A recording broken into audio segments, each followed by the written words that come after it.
The big fear here in Manhattan is massive flooding in the downtown section.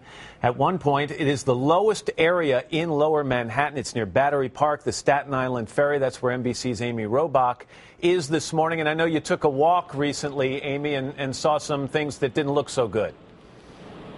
We did. Unfortunately, some worse fears confirmed. There was a real big fear that New York's harbor would start flooding the streets and flooding the areas here, these low-lying areas at the tip of Manhattan. And we were able to take a walk down just a few blocks down where we're not able to actually get our cameras because it's pretty treacherous over there.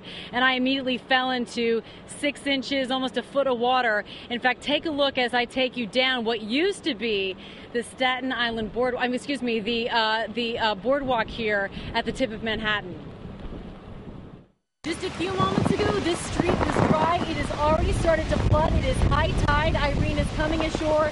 We've already got at least 6 inches on the ground here, and it's rising as New York Harbor is coming over the boardwalk here into lower Manhattan and starting to flood the streets. That parking lot right there, that car, probably not. So you can't really see the Statue of Liberty. It's right out here. This is the boardwalk here, and you can see it's completely flooded. The entire harbor has come onto the road right here, and the tide's continuing to rise. It's as flooded as far as the eye can see.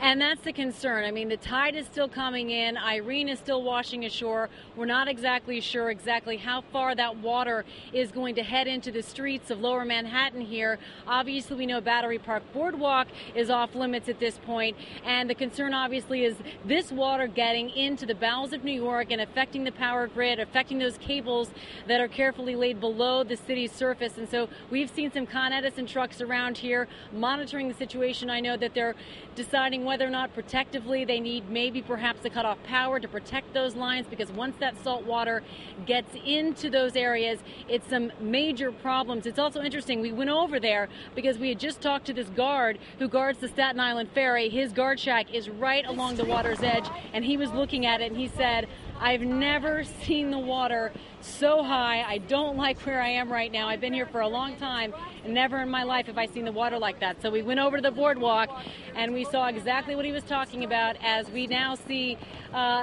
the water coming over on top of the boardwalk and unfortunately coming into some of the parking lots in the area. And the concern is whether or not it comes onto Water Street and some of these flooding these areas with a lot of residential area. There's businesses in the area. They've all sandbagged their doors, but we're going to be watching this very carefully as the waters continue to rise here in lower Manhattan, Matt. Amy, something else we should mention. You're just a few blocks from Wall Street, the financial hub of the country, really, not only the city. And if that salt water gets into that area, that could pose all kinds of problems for the potential opening of those markets tomorrow. Absolutely major problems. If we lose power here, obviously you can imagine the ripple effects it'll have not only here in Manhattan but around the world if there isn't power to fuel exactly that, the financial district of the world.